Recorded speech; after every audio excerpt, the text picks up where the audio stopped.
கர்த்தருடைய பரிசுத்த நாமம் என்னென்றைக்கு மகிமைப்படுவதாக.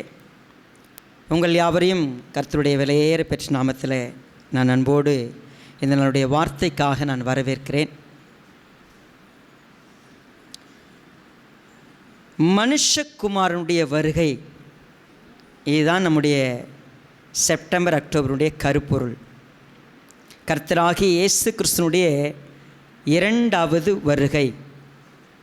முதலாவது வருகை நமக்கு தெரியும். It has happen, as come. அவருடைய வருகையினாலே நாம் எல்லோரும் மீட்கப்பட்டிருக்கிறோம், நீதிமான்களாக்கப்பட்டிருக்கிறோம், அவருடைய தேவனுடைய பிள்ளையாக்கப்பட்டிருக்கிறோம். That's wonderful. But at the same time we are looking forward to the second coming of Lord Jesus Christ. இரண்டாவது வருகைக்காக நாம் எதிர்நோக்கி காத்திருக்கிறோம். இதுதான் கிறிஸ்தவர்களுடைய அடிப்படை. இந்த அடிப்படை எண்ணத்தில் இருக்கிறது, செயலாக்கத்தில் இருக்கிறதா? We all believe or we trust that he is going to come. அவர் வருவார், அவருடைய வருகையை நாங்கள் எதிர்நோக்குகிறோம். See, one day I saw a car. நான் ஒரு காரை பார்த்தேன். இந்த காருக்கு பின்னால் இப்படியாக எழுதப்பட்டிருந்தது. இந்த கார் ரோட்டில் யாருடைய கவனிப்பாரும் இல்லாமல் அப்படியே நின்று கொண்டிருக்கிறது என்று சொன்னால், யாரும் இந்த காரை இயக்கவில்லை, அது அங்கே நிற்கிறது, யாரும் அதை கவனிக்கவில்லை என்று சொன்னால், நீங்கள் ஒன்று புரிந்து கொள்ளுங்கள், நாங்கள் கிறிஸ்துவோடு கூட எடுத்துக்கொள்ளப்பட்டிருப்போம். அந்த கார் அங்கே நிற்கிது, யாரும் அதை கவனிக்கலை, நடு ரோட்டில் நிற்கிது அப்படின்னா நாங்கள் எடுத்துக்கொள்ளப்பட்டிருப்போம். அதை பார்க்குறப்ப ரொம்ப ஆச்சரியமாக இருந்துச்சு. பரவாயில்ல, ஒருவருடைய அந்த ஃபெய்த், இயேசுவானவர் எங்களை வந்து அழைத்து சென்று விட்டிருப்பார். இந்த உணர்வு வேதத்தை படிக்கிறவர்களுக்கு எளிதாக வந்து விடுகிறது, இல்லை என்று மறுப்பதற்கில்லை. ஆனால் வேதாகமம் போதிக்கிற இந்த போதனைகளை கவனமாக தங்கள் வாழ்க்கையில் எடுத்து தங்கள் வாழ்க்கை பாதையை சீரமைத்து கொள்ளுகிறவர்கள் வெகு சிலர்.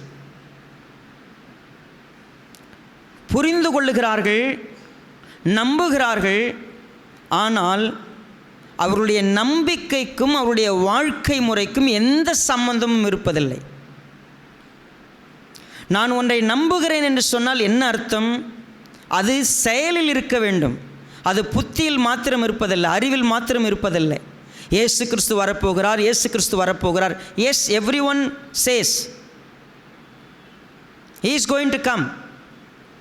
when he is going to come? எப்போ வரப்போகிறாரு தெரியாது. சரி, அவர் வரட்டும். நான் என்ன செய்யணும்? எதற்காக இது சொல்லப்பட்டது? நான் ரட்சிக்கப்பட்டுட்டேனே, நான் மீட்கப்பட்டிருக்கிறேன், என் கையில் வேதாகமம் இருக்கிறது, நான் வாசிக்கிறேன், நான் ஜெபிக்கிறேன், நான் சபைக்கு வந்து கொண்டிருக்கிறேன், நான் ஞானஸ்நானம் எடுத்து விட்டேன், நான் கர்த்தருடைய பிள்ளை, எனக்கு என்ன பிரச்சனை? லெட் ஹிம் கம், அவர் வரட்டுமே. பட் என்னைக்கு வேதாகமத்தை உற்று பார்த்து நாம் நம்மை சரி செய்து கொள்வதற்கான அடிப்படையான விஷயங்களை கவனிக்கப் போகிறோம். என்னோடு கூட மத்தேயு 24 திருப்பிக் கொள்ளுங்கள்.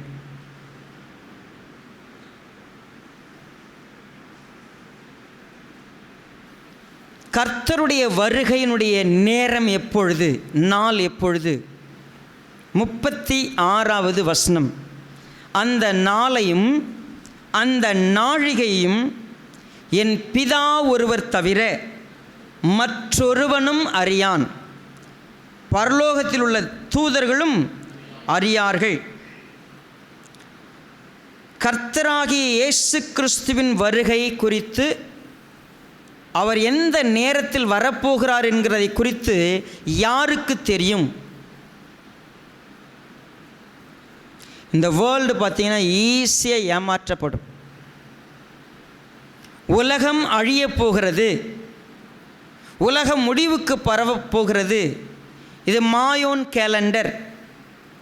Here is someone's assumption.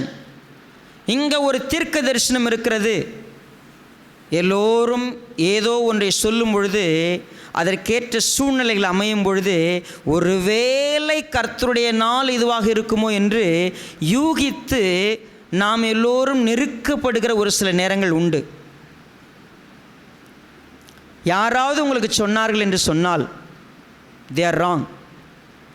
2024 October 6 12 மணிக்கு கர்த்தர் வருவார்னு யாருன்னா அறிவிச்சா நீங்கள் அவங்கள பார்த்து பயப்படலாமா, சிரிக்கலாமா?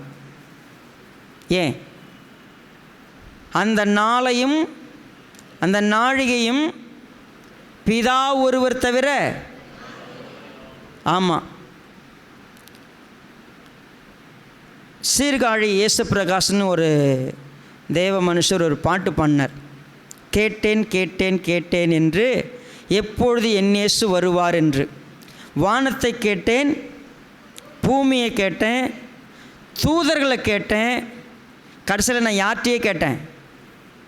இயேசுகிட்டே கேட்டேன். அவர் என்ன தெரியுமா சொன்னார்? எனக்கே தெரியாதுன்ட்டார். இயேசுவானவரை போய் கேட்டிங்கன்னா அவர் என்ன சொல்லுவாராம்? அவர் தான் வரப்போகிறாரு, எப்பப்பா நீங்கள் வரப்போகிறீங்க கேட்டால் எனக்கே, ஆமாம் எனக்கே தெரியும். ஏன்னா அந்த நாழிகையும் நாளையும் யாரை தவிர வேறு யாரும் அறிய முடியாது, பிதாவை தவிர வேறு யாருக்கும் தெரியாது. ஓகே, ஸோ டேட் டைம் நீங்கள் ஏதாவது தெரிஞ்சுக்கணும்னு ஆசைப்பட்டா ஒருத்தர்கிட்ட தான் கேட்கலாம். ஆமாம், அவர்கிட்ட தான் கேட்கலாம். சரி, டேட்டும் டைமும் நமக்கு ரொம்ப முக்கியமா? எந்த நாழிகை, எந்த நாள், எந்த தேவையாதுன்னா வேறு யாருக்கும் தெரியாத விஷயம் உனக்கு ஏன்? இயேசுவுக்கே தெரியாது, உனக்கு ஏன்? நம்ம எல்லாருமே அதில் தான் க்யூரியாசிட்டி, அதை தான் தெரிஞ்சுக்க ஆசைப்படுறோம். ஆனால் ஆண்டவராகிய இயேசு கிறிஸ்து அதை பற்றி மையப்படுத்தலை. டேட்டு, டைமு, எப்போ ஆண்டவரே இதெல்லாம் சம்பவிக்கும், எப்பொழுது முடிவு வரும், அதெல்லாம் கேட்டுக்கிட்டு இருந்தவங்களுக்கு பதில், அது கர்த்தரை, அது பிதாவை தவிர வேறு யாருக்கும் தெரியாது. ஆனால் நீங்கள் தெரிஞ்சிக்க வேண்டிய ஒன்று சொல்கிறேன். அந்த நாள் திருடன் வருகிற விதமாய் வரும். அந்த நாள் திடீரென்று வரும். ஒரு கர்ப்பிணிக்கு பிரசவ வேதனை எப்பொழுது வரும்னு யாருக்காவது தெரியுமா? Nobody nose. திடீர்னு வரும். அது 8ஆம் மாதத்தில் வந்தாலும் வந்துடும், 9ஆம் மாதத்தில் வந்தாலும் வரும், 9 மாதம் முடிஞ்சு 10 நாள் கழித்து வந்தாலும் வரும். we don't know the date, exact date. Doctor scan பண்ணி உனக்கு அல்ட்ரா ஸ்கேனில் எல்லாத்தையும் சொல்லுவாங்க. But they cannot predict the right time of your delivery pain. your labor pain எப்போ வரும் சொல்ல முடியாது. it can affect in any time, but the pregnant woman should be ready at any time. எந்த செகண்டும் அது ஏற்படலாம், ஆயத்தமாக இருக்கணும். அப்படி இல்லைன்னா அது ரொம்ப கஷ்டம்.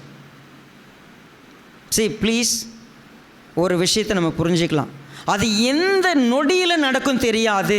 அது முதல்ல நமக்கு ரொம்ப நம்ம புரிஞ்சிருக்க வேண்டிய விஷயம். ஆனால் எந்த நொடி நடக்கும் என்கிறதை குறித்தே நம்முடைய சிந்தை இருந்து கொண்டிருக்கும் என்று சொன்னால் நாம் கவனிக்க வேண்டியவைகளை கவனித்திருக்க மாட்டோம். பொதுவாக ஜனங்களுக்கு ஒரு காரியம் அறிவிக்கப்படுகிறது, இயேசு கிறிஸ்து வரப்போகிறார். எந்த நொடி வருவார் தெரியாது. அவர் ஏன் வரப்போகிறார், அவருடைய வருகையின் மூலமாக என்ன நடக்கும், குறிப்பாக அவருடைய வருகை அறிவிக்கப்பட்டு கொண்டிருக்கிறது. Is going to come, is going to meet. But அந்த நேரத்தில் மனிதர்களுடைய நிலை என்ன, அதைத்தான் நாம் இன்றைக்கு கவனிக்க போகிறோம். அடுத்த வசனம் பாருங்கள், 37வது வசனம். நோவாவின் காலத்தில் எப்படி நடந்ததோ அப்படியே மனுஷகுமாரன் வரும் காலத்திலும் நடக்கும். நோவாவின் காலத்தில் எப்படி நடந்ததோ அப்படியே மனுஷகுமாரன் வரும் காலத்திலும் நடக்கும். நோவாவின் காலத்தில் என்ன நடந்தது? See, let's turn back. Genesis, ஆதியாகமம் 6வது அதிகாரத்துக்கு நம்ம வருவோம்.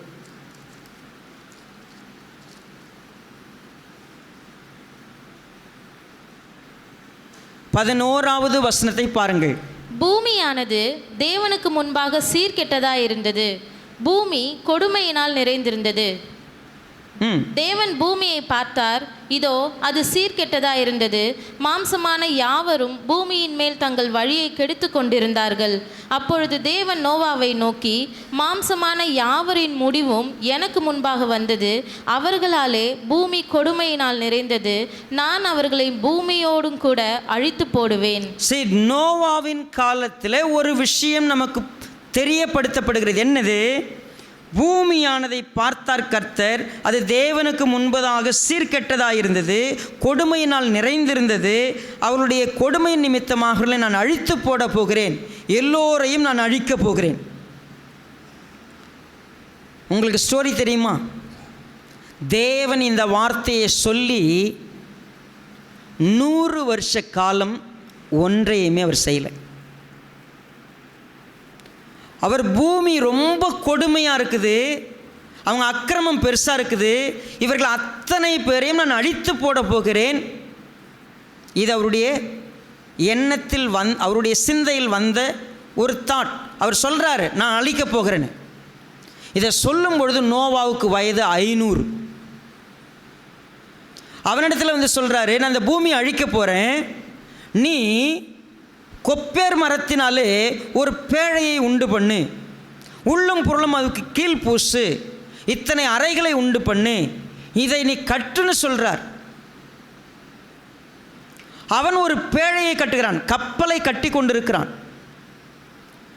ஜனங்கள் அவன் கட்ட ஆரம்பிக்கிறதை பார்க்கிறார்கள், அவனை வந்து பரிகாசம் செய்கிறார்கள்.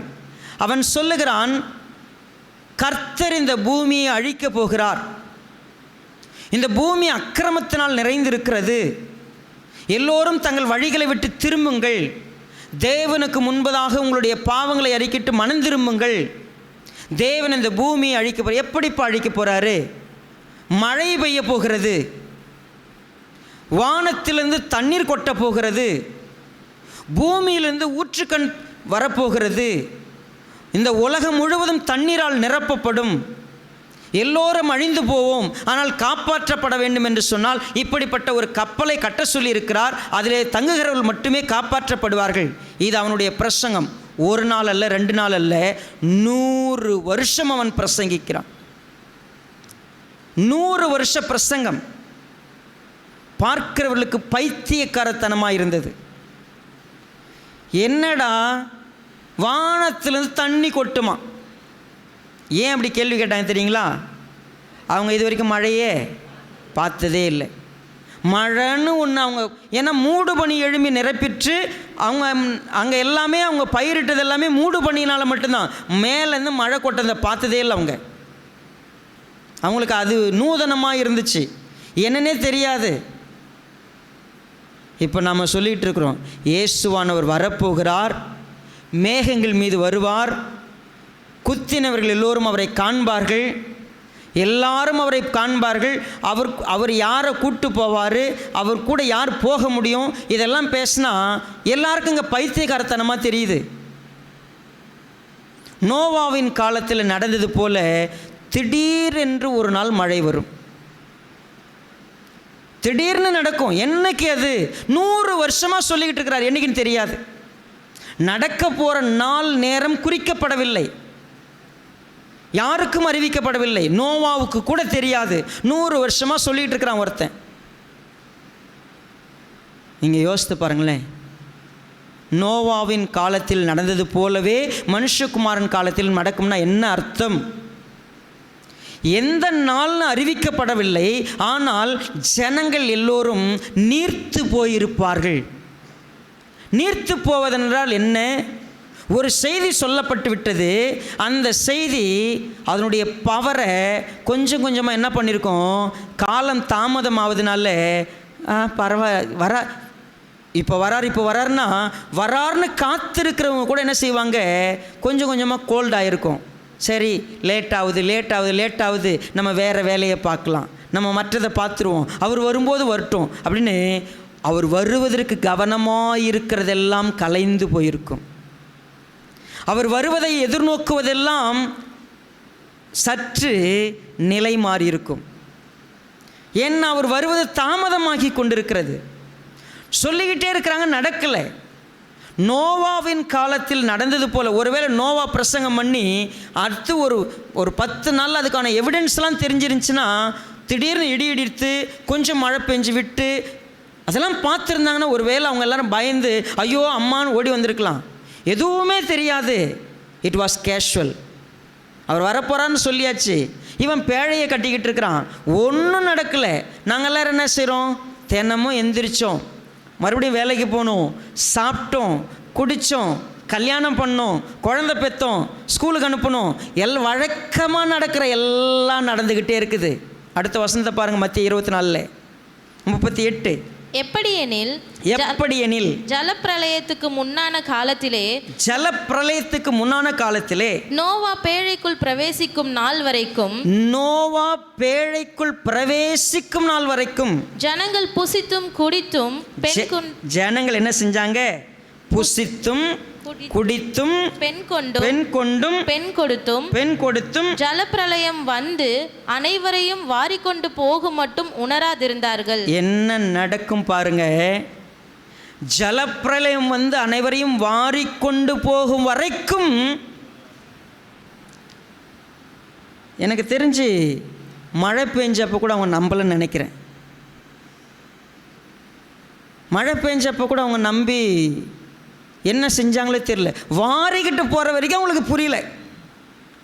எப்போ வாரிக்கிட்டு போயிருக்கோம், அன்றைக்கி மழைக்கா இல்லையே. அப்போ கூட நீ மிஞ்சி போனால் எங்கேயா உட்காந்து பிரியாணி சாப்பிட்டுருப்பான்னு நினைக்கிறேன்.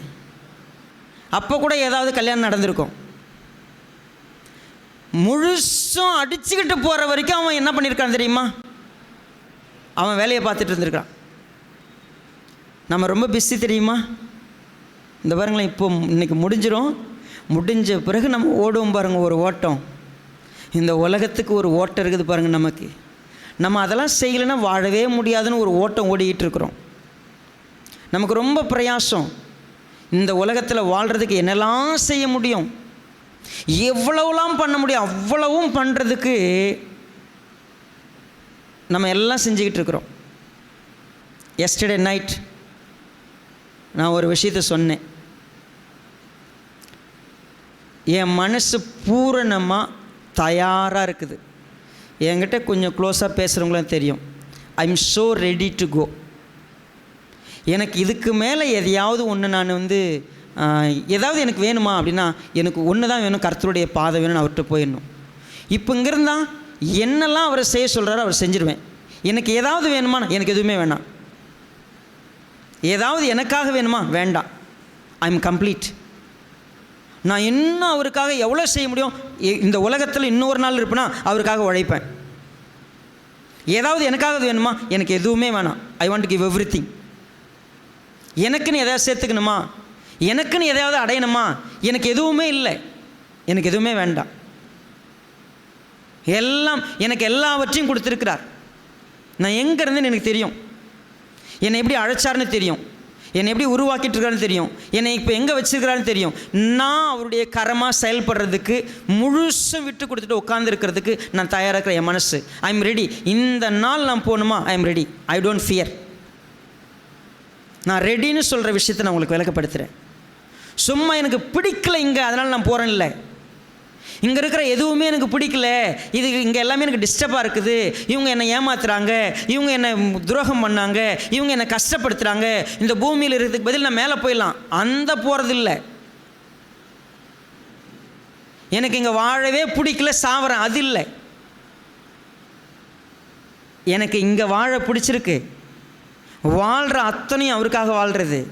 எனக்கு போக பிடிச்சிருக்குது, என்னைக்கு போனாலும் ஐ எம் ஹாப்பி. ஏன் தெரியுமா? I am ready.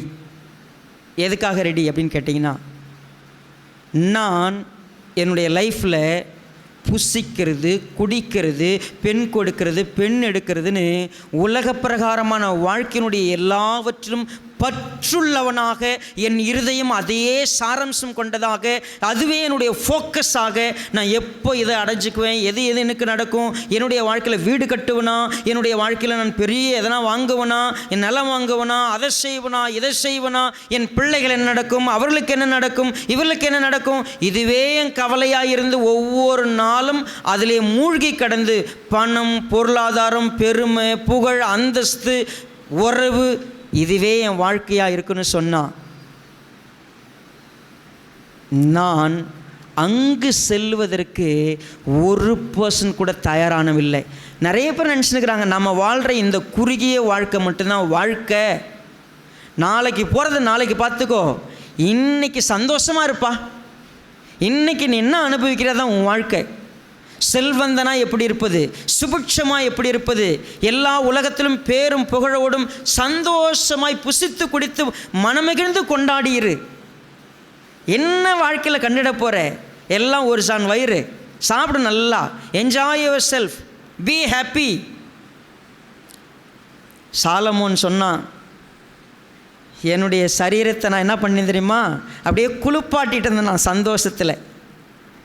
நான் உண்மையே எனக்கு சந்தோஷமான எதையும் நான் தடை செய்யவே இல்லை, சந்தோஷமாகறான்னு. ஆனால் வாழ்க்கையில் நான் ஞானத்தை கண்டடையும் பொழுது தான் இதெல்லாம் ஒன்றுமே இல்லைன்னு ஒரு நாள் கண்டுபிடிச்சேன். இதெல்லாம் அற்பமானது, இதெல்லாம் மாறி போகக்கூடியது.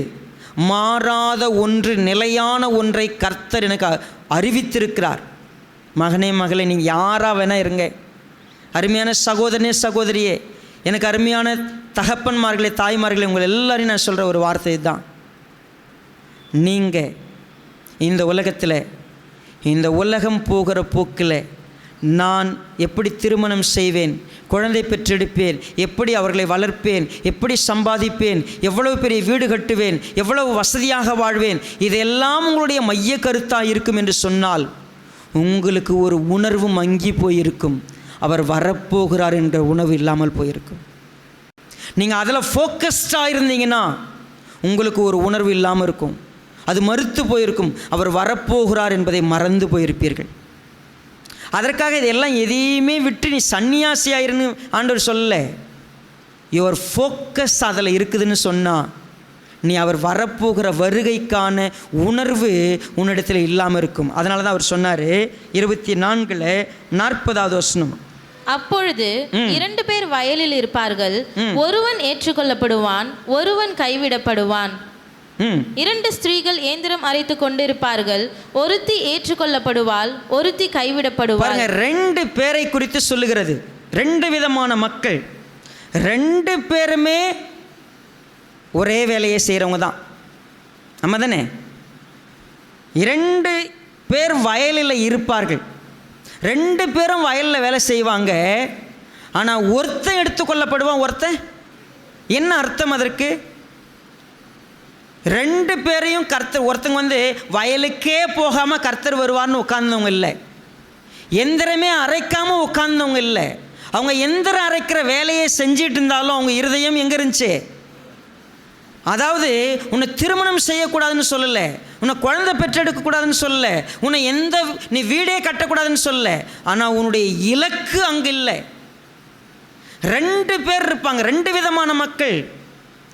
ஸோ 2 விதமான மக்கள் இந்த உலகத்தில் உண்டு. ஒன்று, 2 பேரும் ஒரே விதமான வாழ்க்கை தான், ஆனால் ஒருத்தருடைய இருதயம் மட்டும்தான் விழித்திருந்திருக்கும், ஆயத்தமாக இருந்திருக்கும். அது என்ன பாருங்க, 42. உங்கள் ஆண்டவர் இன்ன நாழிகையிலே வருவார் என்று நீங்கள் அறியாதிருக்கிறபடியினால் விழித்திருங்கள். திருடன் இன்ன ஜாமத்தில் வருவான் என்று வீட்டு எஜமான் அறிந்திருந்தால் அவன் விழித்திருந்து தன் வீட்டை கன்னமிட ஒட்டாம் என்று அறிவீர்கள். நீங்கள் நினையாத நாழிகையிலே மனுஷகுமாரன் வருவார், ஆதலால் நீங்களும் ஆயத்தமாயிருங்கள். பாருங்க, 2 ஸ்டேட்மெண்ட் கொடுக்கப்படுகிறது. ஒன்று, நீங்கள் விழித்திருங்கள், இன்னொன்று ஆயத்தமாயிருங்கள். ஸோ நம்ம ஃபர்தராக இந்த நம்ம புரிஞ்சுக்கிறதுக்கு நமக்கு உதவி செய்யறதுக்கு 1 தெசலோனிக்கர் புஸ்தகம் 4வது அதிகாரம் 1 தெசலோனிக்கேயர் 4வது அதிகாரம். நம்ம எல்லா துக்க வீட்லேயும் இந்த வசனத்தை நம்ம வாசிப்போம், நம்ம மனப்பாடமாக கூட பண்ணோம். 16வது வசனத்தை பாருங்கள். ஏனெனில் கர்த்தர் தாமே ஆரவாரத்தோடும் பிரதான தூதனுடைய சத்தத்தோடும் தேவ எக்காலத்தோடும் வானத்திலிருந்து இறங்கி வருவார். அப்பொழுது கிறிஸ்துவுக்குள் மரித்தவர்கள் முதலாவது எழுந்திருப்பார்கள். பின்பு உயிரோடு இருக்கும் நாமும் கர்த்தருக்கு எதிர்கொண்டு போக மேகங்கள் மேல் அவர்களோடு கூட ஆகாயத்தில் எடுத்துக்கொள்ளப்பட்டு இவ்விதமாய் எப்பொழுதும் கர்த்தருடனே கூட இருப்போம். ஆகையால் இந்த வார்த்தைகளினாலே நீங்கள் ஒருவரை ஒருவர் தேற்றுங்கள். தெளிவாக சொல்லப்படுகிறது, ஒரு நாள் கர்த்தர் வருவார், அவர் நம்மை எடுத்து கொண்டு செல்லுவார். ஆண்டவராக இயேசு கிறிஸ்து சொன்னார், உங்கள் மனம் கலங்காதிருப்பதாக, நீங்கள் என்னிடத்தில் விசுவாசமாயிருங்கள், நான் என்னுடைய பிதாவின் வீட்டுக்கு செல்லுகிறேன், அங்கே அநேக வாசஸ்தலங்கள் உண்டு, நான் போய் ஆயத்தம் பண்ணின பின்பு நான் வந்து என்ன செய்வேன், உங்களை அங்கே அழைத்து கொண்டு போவேன். அப்போது கர்த்தர் வந்து நம்மை அழைத்து கொண்டு செல்ல போகிறார். அழைத்து கொண்டு செல்ல போகிறார் என்று சொன்னால் எப்பொழுது வருவார்? 5வது அதிகாரம் 1வது வசனம், 1 தெசலோனிக்கேயர். சகோதரரே, இவைகள் நடக்கும் காலங்களையும் சமயங்களையும் குறித்து உங்களுக்கு எழுத வேண்டுவதில்லை. எப்போ நடக்குன்னு நேரத்தையும் நாழிகையும் பற்றி உங்களுக்கு எழுத வேண்டிய அவசியம் இல்லை. ஏன்னா ஆண்டவரே சொல்லிட்டாரு தெரியாதுன்னு. அடுத்தது, இரவிலே திருடன் வருகிற விதமாய் கர்த்தருடைய நாள் வரும் என்று நீங்களே நன்றாய் அறிந்திருக்கிறீர்கள். நீங்கள் நன்றாக தெரிஞ்சு வச்சிருக்கிறீங்க, அது திருடன் வருகிற விதமாய் வரப்போகிறது. சமாதானமும் சௌக்கியமும் உண்டென்று அவர்கள் சொல்லும்போது பாருங்க, சமாதானமும் சௌக்கியமும் உண்டென்று அவர்கள் சொல்லும் பொழுது, இந்த வசனத்தை கொஞ்சம் கவனிங்க. If you are so comfortable with your luxury things, if you are okay with this life, நீங்கள் இந்த லைஃப்பில் ஐ am so okay, I am so happy, நான் அப்படியே நல்லா சொஃபிஸ்டிகேட்டடாக நல்லா இருக்கிறேன், ஜாலியாக இருக்கிறேன், எனக்கு எல்லாம் இருக்குது, எனக்கு ஒரு பிரச்சனையும் இல்லை, நான் வந்து புசித்து குடித்து பெண் கொண்டு பெண் எடுத்து மகிழ்ச்சியாக இருந்து கொண்டிருக்கிறேன், இந்த உலகத்தினுடைய சகல ஆடம்பரங்களையும் சகல விதமான விஷயங்களிலும் கவனம் செலுத்தி எப்படியெல்லாம் சந்தோஷத்தை எடுத்துக்கொள்ள வேண்டுமோ அப்படியெல்லாம் நான் வாழ்ந்து கொண்டிருக்கிறேன்னு ஒரு மனிதன் நிற்கும் பொழுது, லுக், உங்கள் லைஃப்பில் ஒருவேளை இந்த உலகத்தினுடைய சந்தோஷத்தில் மிக ஈடுபாடு காட்டி அதில் ஆர்வம் காட்டி அதில் வேகமாய் நீங்கள் பயணித்து கொண்டிருக்கிற நாள், அதுவே உங்களுடைய வாழ்க்கையினுடைய ஒரு நாள் என்று சொன்னால், வேதம் சொல்லுகிறது, ஒரு வசதியான ஒரு நபர் தன்னுடைய விளைச்சல் அந்த வருஷத்தில் அதிகமாகிவிட்டது. அவன் ஒரு நாள் இப்படியாக காண்கிறான், அவனுக்கு அதிகமாய் விளைந்து விட்டது, தன் களஞ்சியங்களில் சேர்த்து வைப்பதற்கு அவனுக்கு போதியமான களஞ்சியங்கள் இல்லை. ஆகவே அவன் சொல்லுகிறான், இதெல்லாம் இடித்து விட்டு நான் பெரிதாக கட்டுவேன், பெரிய அளவுக்கு எல்லாத்தையும் எக்ஸ்டெண்ட் பண்ணுவேன். நான் அப்போ சொல்லுவேன், புசித்து குடித்து பூரிப்பாயிரு மனமே அப்படின்னு என் மனசை பார்த்து சொல்லுவேன், சந்தோஷமாயிருடா அப்படின்னு. திடீர்னு அவனுக்கு ஒரு சத்தம், மதிகேடனே, முட்டாள், இன்று இரவு உன் ஜீவன் எடுபடும் என்று சொன்னால் நீ சேகரித்தவைகள் யாருடையதாகும்? நீ சம்பாதித்தது எங்கு போகும்? ஒருவேளை கர்த்தர் வருவது தாமதமாகிறது, நம்ம உயிர் போகிறது நொடி பொழுது. ப்ளீஸ் கொஞ்சம் நம்ம தெரிஞ்சுப்போம். அவர் வர்றதுக்கும் நாம் போகிறதுக்கும் என்னால் குறிக்கப்பட்டிருக்கிறது, ஏதோ ஒரு நாள் இருக்கிறது, அது எந்த நாள் நமக்கு தெரியாது. நம்முடைய விஷயங்கள்லாம் இந்த உலகத்தில் எதையுமே அனுபவிக்காத அப்படியே ஒரு சட்டத்தை அதெல்லாம் போடாமல் அப்படியே உட்காந்துக்கிட்டு அப்படியே கர்த்தரை தியானம் பண்ணிக்கிட்டு உட்காந்துருக்க சொல்ல, நீ எந்திர மறைக்கு போ, வயலுக்கு போ, நீ வேலை செய், எங்கே வேணா இரு, அவர் வரப்போகிறது உனக்கு தெரியாது. கர்ப்பிணிக்கு சம்பவிக்கிறது போல் உனக்கு சம்பவிக்கும் ஒரு நாள். அதற்கு முன்பதாக நீ என்ன செய்ய வேண்டும் பாருங்க, 4வது வசனம். சகோதரரே, அந்த நாள் திருடனை போல உங்களை பிடித்து கொள்ளத்தக்கதாக நீங்கள் அந்தகாரத்தில் இருக்கிறவர்கள் அல்லவே. இப்போ தெளிவாக சொல்லிவிட்டார். அந்த நாள் திருடன் வருகிற விதமாய் வருகிறது என்று சொன்னால் அது உங்களுக்கு இருக்கக்கூடாது. அதுதான் முக்கியம். நீங்கள் கர்த்தருடைய நாள் திருடன் வருகிற விதமாய் வருகிறது என்கிற வார்த்தை உங்களுக்கு கிடையாது. யாருக்கு தெரியுமா? ஆயத்தம் இல்லாதவனுக்கு, விழிப்பு இல்லாதவனுக்கு, தெரியாதவனுக்கு. இப்போ என் வீட்டுக்கு திருடன் எப்பொழுது வரப்போகிறான்னு எனக்கு தெரியாது. ஐ டோன்ட் கேர் திருடன் வந்தாலும். ஏன்னா நான் விழிச்சிருக்கிறேன்.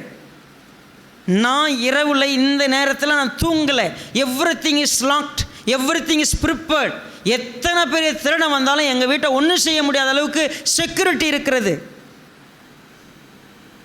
நான் இன்னைக்கு திருடன் வர்றதை பற்றி கவலை. ஏன்னா இந்த இரவு எங்கள் வீட்டில் நாங்கள் தூங்கலை, நாங்கள் முழிச்சிருக்கிறோம். விழிச்சிருக்கிறவனுக்கு திருடன் எப்போ வந்தால் என்ன? தூங்குனா தானே கவலை பண்ணணும். அவர் சொல்கிறாரு, திருடன் வருகிற விதமாய் வந்து பிடித்து கொள்ளுகிறதற்கு நீங்கள் அந்தகாரத்தினுடைய பிள்ளை அல்ல. நீங்கள் யார் தெரியுமா? நீங்கள் எல்லாரும் வெளிச்சத்தின் பிள்ளைகளும் பகலின் பிள்ளைகளுமாய் இருக்கிறீர்கள். நாம் இரவுக்கும் இருளுக்கும் உள்ளானவர்கள் அல்ல. நீங்கள் சொல்லுங்கள். இப்போ நான் உங்களை கேட்குறேன், இந்த ஸ்டேட்மெண்ட் உங்களுக்கு சொந்தமா? நீங்கள் இதை கையில் வச்சுக்கங்க. இந்த 1 யோவான் ஒரு புத்தகம் இருக்கு இல்லையா, அது கொஞ்சம் டர்ன் பண்ணுவோம் பார்ப்போம். 1 யோவான் 1வது அதிகாரம்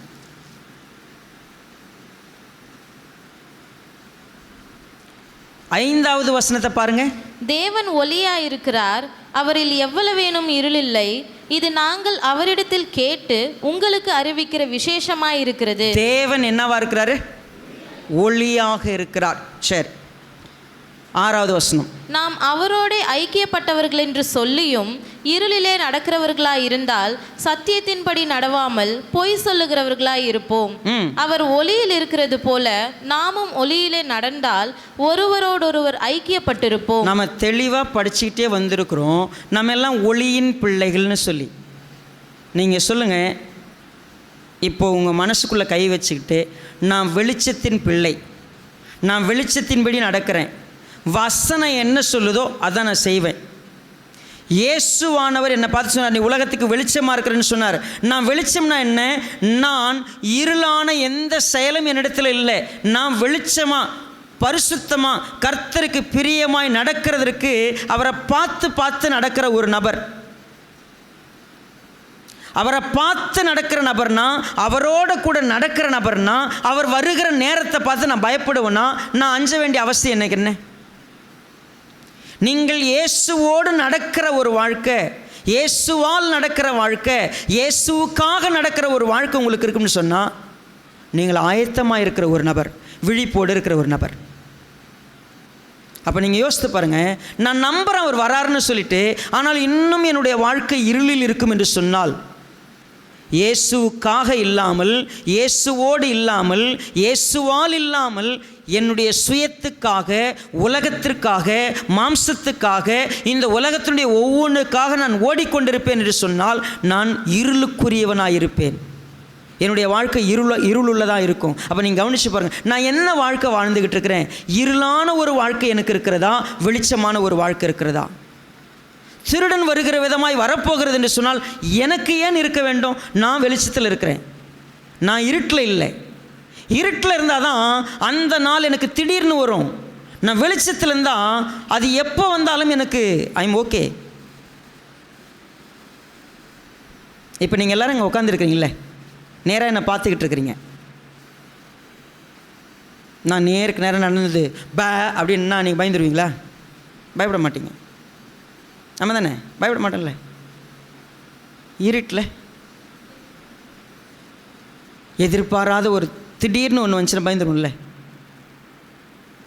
வெளிச்சத்தில் நேருக்கு நேராக இருக்கிறவங்க யாரும் பயப்பட போகிறதில்லை. ஆண்டவராக இயேசுக்கிறார் தான் சொன்னார், நீ விழிச்சிருந்தேன்னு சொன்னால், உன் லைஃப் வெளிச்சத்தில் இருக்குன்னு சொன்னால் நீ பயப்படவே போகிறதில்லை.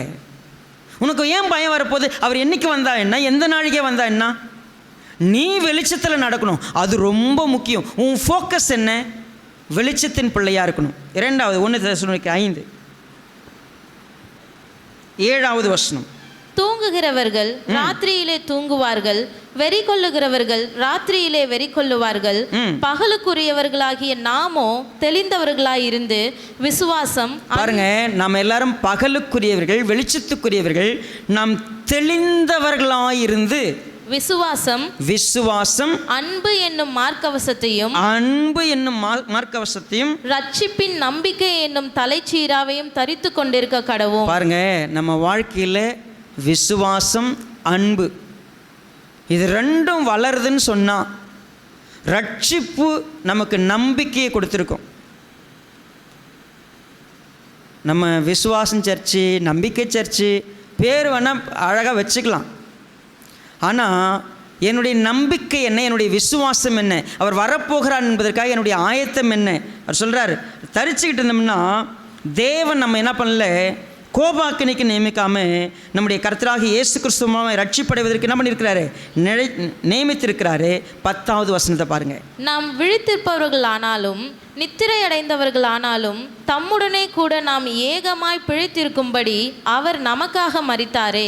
பாருங்க, நம்ம பிழைத்திருக்கிறோம். இல்லை செத்து போயிட்டாங்க, நம்ம சபையிலேருந்து மரிச்சு போயிருக்கிறாங்க, அவங்க நித்திரை அடைஞ்சிருக்கிறாங்க. ஓகே, எல்லாருக்காக கர்த்தர் மரிச்சிருக்கிறார். ஸோ ரொம்ப முக்கியமான விஷயம், நீங்கள் விழிப்போடு ஆயத்தமாக இருங்க. விழிப்போடு ஆயத்தமாக இருக்குன்னா என்ன? கொஞ்சம் சொல்கிற பேச்சை கேளுங்க, நான் சொல்லுங்க. சொல்கிறார் 11வது வசனம். ஆகையால் நீங்கள் செய்து வருகிறபடியே ஒருவரை ஒருவர் தேற்றி ஒருவருக்கு ஒருவர் பக்தி விருத்தி உண்டாகும்படி செய்யுங்கள். எப்படி செய்யலாம்? அன்றியும் சகோதரரே, உங்களுக்குள்ளே பிரயாசப்பட்டு கர்த்தருக்குள் உங்களை விசாரணை செய்கிறவர்களாய் இருந்து உங்களுக்கு புத்தி சொல்லுகிறவர்களை நீங்கள் மதித்து அவர்களுடைய கிரியை நிமித்தம் அவர்களை மிகவும் அன்பாய் எண்ணிக்கொள்ளும்படி உங்களை வேண்டிக் கொள்ளுகிறோம். பாருங்க, எப்பா கொஞ்சம் இது இப்படி செய்யாதப்பா, இது இருளான ஒரு வாழ்க்கை, இது வெளிச்சம், இந்த வெளிச்சத்தில் வா, இப்படி நட அப்படின்னு சொல்கிறதுக்கு ஆண்டவர் வச்சிருக்கிறார்ல. கொஞ்சம் நினைப்பூட்டும்படி, நம்ம எழுப்பி விடும்படி, நம்ம தெளிந்த புத்தி உள்ளவராக இருக்கிறதுக்கு ஆண்டவர் நியமித்து வச்சுருக்கிறவங்களுக்கு என்ன பண்ணுங்க, கொஞ்சம் அவங்கள மதிங்க, கொஞ்சம் அவங்க சொல் பேச்சை கொஞ்சம் கேளுங்க. உங்களை எப்பவுமே எழுப்பி விடுவது என்னுடைய வேலை. பேதுரு சொல்கிறார், உங்களை நினைப்பூட்டி எழுப்பி விடுவதற்கு தான் நாங்கள் இருக்கிறோம், உங்களுக்கு ஒத்தாசை செய்கிறதுக்கு இருக்கிறோம். எப்பா வராரு, ரெடியாரு.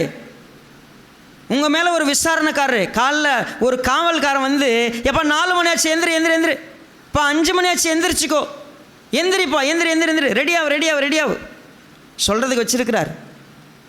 விழிக்க வைக்கிறதுக்கு. விழிப்பாகவே இருங்க. இங்கே ஒருத்தன் கத்திக்கிட்டு இருக்கிறான், அவன் பேச்சு கொஞ்சம் கேளுங்க, நான் சொல்கிறத கொஞ்சம் கேளுங்க. கர்த்தர் நமக்கு பெரிய அற்புதமாக பாருங்க. அவர் என்னைக்கு வருவார்? அவர் என்னைக்கு வேணால் வரட்டுங்க. அந்த நாழிகையும் நேரத்தையும் பற்றி கவலையப்படாதீங்க. நீங்கள் பகலுக்குரியவங்களாக வாழணும், வெளிச்சத்துக்குரியவங்களாக வாழணும். உன் வாழ்க்கையில் கொஞ்சம் இருட்டு இருக்குது சகோதரா, தம்பி, நீ போகிறப்பா, அது தப்புப்பா, அது இருட்டான வாழ்க்கை. ஐயா பெரியவரே, தயவு செய்து பொருள், பொண்ணு, காசு, பணம் அதிலேயே ஓடிட்டுருக்காத, கர்த்தருக்கு நேரம் கொடு. கேளுங்க. எப்போ எல்லோரும் சேர்ந்து இங்கே வரலாம், அவர் குழப்பம் இல்லைங்க. அவர் மீட்டிங் வைப்பார், அவர் பைபிள் ஸ்டடி வைப்பார், ப்ரேயர் மீட்டிங். எங்கள் குடும்பத்தை யார் பார்க்குறது? கொஞ்சம் சொல்கிறவங்களுக்கு கொஞ்சம் மதிங்க. உங்கள் வாழ்க்கை நீங்கள் வெளிச்சத்தில் இருக்கணும், நீங்கள் விழிப்பாக இருக்கணும், நீங்கள் தெளிவாக இருக்கணும், அன்பு வளரணும், விசுவாசம் வளரணும். உங்கள் ரட்சிப்பை பற்றி நீங்கள் கவலையற்றி இருக்கக்கூடாது. நீங்கள் வாங்கன்னு சொல்லி கொடுத்து நடத்துகிற இடத்துல நான் இருக்கணும். ஸோ அதுதான் சபை. அப்போ நமக்கு நம்மை நன்றாய் விசாரணை செய்கிறதுக்கு நியமிக்கப்பட்டவங்களுக்கு நம்ம கொஞ்சம் செவி கொடுக்கலாம், கொஞ்சம் அவங்கள மதிக்கலாம், அவங்கள அன்பாக நினைக்கலாம், அவங்கள விரோதமாக பார்க்க வேண்டாம். அவங்கள நம்ம நடத்துறதுக்கு வச்சுருக்கிறாரு கர்த்தர். அந்த இடத்துக்கு வருவோம். அவர் வேலையை அவர் பார்க்கட்டும், நம்ம வேலையை நம்ம பார்ப்போம். நம்ம போயிட்டு இருந்தோம்னா கர்த்தர் ஒரு நாள் வருவார். நீங்கள் நோவாவின் காலத்தில் நடந்து போல் நடக்கும். நீங்கள் பெண் கொடுப்பீங்க, பெண் எடுப்பீங்க, புசிப்பீங்க, குடிப்பீங்க, ஜாலியாக இருப்பீங்க. ஒரு நாள் திருடன் வருகிற விதமாய் வந்துவிடும். ஆனால் கர்த்தருடைய பிள்ளைகளுக்கு கர்த்தருடைய நாள் திருடன் வருகிற விதமாக என்ன பண்ணாதே, வராது. கர்த்தருடைய நாள் இரவிலே திருடன் வருகிற விதமாய் வருகிறது என்று சொன்னால் அதை அவரை அறியாதவர்களும் உணராதவர்களுக்கும். எனக்கு அது எப்பொழுது வரும்? I am ready at any time. அது திருடன் வருகிற விதமாய் வர்றதில்லை. ஏன் தெரியுமா? அவர் வருவார்னு பார்த்துக்கிட்டே இருக்கிறேன், இதோ வந்துட்டார்னு சொல்லுவேன். நான் என் கவனத்தெலாம் இங்கே வச்சுருந்தேன்னா வந்துட்டாரா அப்படி திரும்பி பார்க்க மாட்டேன். நான் அவரே தானே பார்த்துட்டு இருந்தேன், அவர் வர்றதை நான் பார்ப்பேன். அதனால தான் இப்போ அந்த வசனத்தை இப்போ பாருங்கள். 1 தெசலோனிக்கர் 4வது வசனம், 4வது அதிகாரம் 16வது வசனம். ஏனெனில் கர்த்தர் தாமே ஆரவாரத்தோடும் பிரதான தூதனுடைய சத்தத்தோடும் தேவ எக்காலத்தோடும் வானத்திலிருந்து இறங்கி வருவார். அப்பொழுது கிறிஸ்துவுக்குள் மரித்தவர்கள் முதலாவது எழுந்திருப்பார்கள். பின்பு உயிரோடு இருக்கும் நாமும் கர்த்தருக்கு எதிர்கொண்டு போக அவர் வராரு. நான் எதிர்நோக்கி போய்கிட்டு இருக்கிறேன். அவரை எதிர்நோக்கி காத்திருந்தேன். நான் எடுத்துக்கொள்ளப்படுறேன்.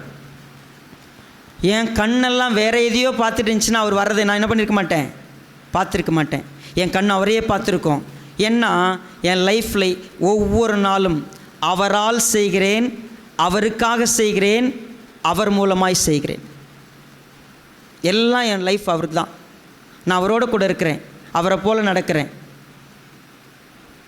தயவுசெய்து இன்றைக்கி அனுப்பின வார்த்தையை போய் உங்கள் வீட்டில் போய் உங்களுடைய வாட்ஸ்அப்பில் இப்போ பாருங்கள். எது பரிசுத்தம்?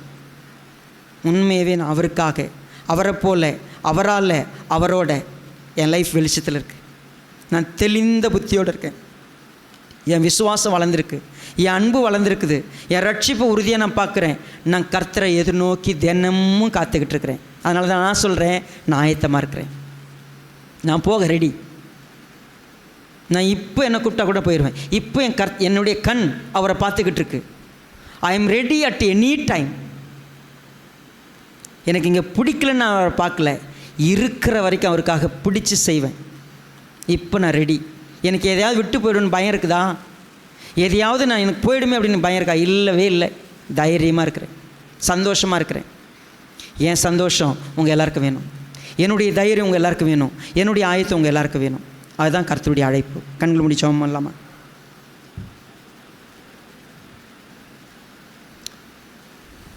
பரிசுத்த பிதாவே, நேசிக்கிறப்பா, இந்த அற்புதமான நேரத்துக்கு ஸ்தோத்திரம். எங்களோடு கூட தொடர்ந்து இடைப்படுறீங்க, எங்களை உணர்த்துறீங்க, எங்களை பக்குவப்படுத்துறீங்க. வளர கிருபை செய்யுங்க. உம்முடைய மகிமை எங்களை ஆளுகை செய்யட்டும். உம்முடைய வருகைக்கு நாங்கள் எப்படிப்பட்ட ஆயத்தத்தோடு இருக்க வேண்டும், எப்படிப்பட்ட விழிப்போடு இருக்க வேண்டும் கற்றுக் கொடுத்திருக்காய். நன்றி ஆண்டவரே. நாங்கள் எங்களை நடத்துகிறவர்களுக்கு நாங்கள் செவி கொடுக்க உதவி செய்யுங்க, உங்களை மதிக்க உதவி செய்யுங்க. அவங்கள நாங்கள் அற்பமாக எண்ணி, அவங்கள விட நாங்கள் மேலாக சிந்தனை பண்ணி, இல்லை எங்கள் சுய இஷ்டத்துக்கு போயிட்டு எங்களுக்கு கொடுக்கப்பட்ட எச்சரிப்பின் மணிகளை நாங்கள் அசட்டை பண்ணாதபடிக்கு உதவி செய்யுங்க. கர்த்தாவே, நீங்கள் எல்லாவற்றையும் ப்ராப்பராக செய்கிறவங்க. நம்முடைய நியமனம் அதை நாங்கள் ஒருபொழுதும் அசட்டை பண்ணக்கூடாது. எங்களுடைய எண்ணங்களை மேற்கொள்ள விட்டு எங்களுடைய வாழ்க்கை வீணாக போகாதபடிக்கு உதவி செய்யுங்க. நாங்கள் ஏதோ கர்த்தரை தேடுறோம், வைராக்கியமாக இருக்கிறோம், பக்தியாக இருக்கிறோன்னு நினைக்கலாம். ஆனால் உம்முடைய நியமனத்துக்கு விரோதமாக எங்கள் உள்ளத்தில் எண்ணத்தை வச்சுக்கிட்டு கீழ்ப்படியாமல் வேறு சிந்தை கொண்டிருப்போம்னு சொன்னால் நாங்கள் வேறு ஒரு கிறிஸ்துவை பார்த்துக்கிட்டு இருப்போம். அந்த பாவம் எங்களுக்கு வேண்டாம். எங்களை மன்னிங்க, எங்களை மாற்றுங்க, ஒருமனப்பட வைங்க. நாங்கள் இணைந்து விழிப்புள்ளவர்களாக இருக்க உதவி செய்யுங்க.